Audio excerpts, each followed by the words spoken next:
internautes Mac TV Sénégal, bonjour et bienvenue à la une de ce samedi 14 mars que nous allons démarrer évidemment avec le Covid-19.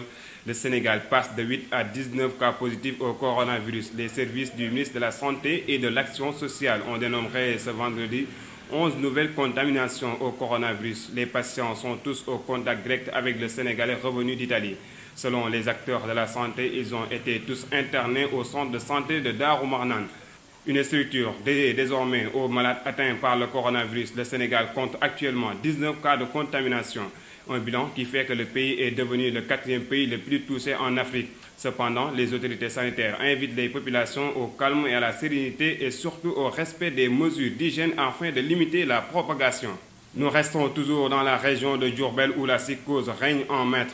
Le préfet de Mbacké a décidé lors d'un comité de développement régional de fermer toutes les écoles du département. Cependant, le gouverneur de la région attend le rapport ou un rapport de l'inspection d'académie qu'il soumettra au ministre de l'Éducation nationale pour fermer les établissements. Le comité régional de développement spécial coronavirus a aussi annoncé le démarrage des travaux d'un centre où seront internés les malades à Touba et environ.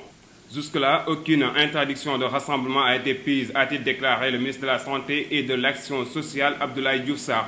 Il était à Touba hier avec le ministre de l'Intérieur pour sensibiliser le khalife général des Mourides sur la situation actuelle du Covid-19. Le ministre de la Santé a profité à cette occasion pour féliciter et remercier Serigne Mountakha qui a donné 200 millions de francs CFA pour contribuer à la lutte contre le coronavirus. Prévention contre le Covid-19. Le gouvernement sénégalais a annoncé ce vendredi la fermeture du consulat du Sénégal à Milan. Une réponse favorable à une recommandation des autorités italiennes relative à la lutte contre la propagation de cette maladie. Nous allons d'ores et déjà demander notre consulat à Milan de fermer et poursuivre le travail par téléphone. C'est ce que le gouvernement italien a demandé, a-t-il affirmé Amadou Ba lors d'une conférence de presse qui s'est tenue hier à Dakar. Guy Marius Sagna, dans ses œuvres, l'activiste leader Frappe France Dégage, a rencontré la presse hier.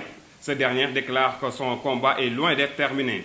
Récemment sorti de prison, il promet de retourner manifester devant les grilles du palais présidentiel. L'activiste a profité de cette occasion pour dénoncer sa liberté provisoire qu'il juge anormale. Et c'est cet élément qui met fin à cette édition. Merci de nous avoir suivis et restez surtout connectés sur Mac TV Sénégal.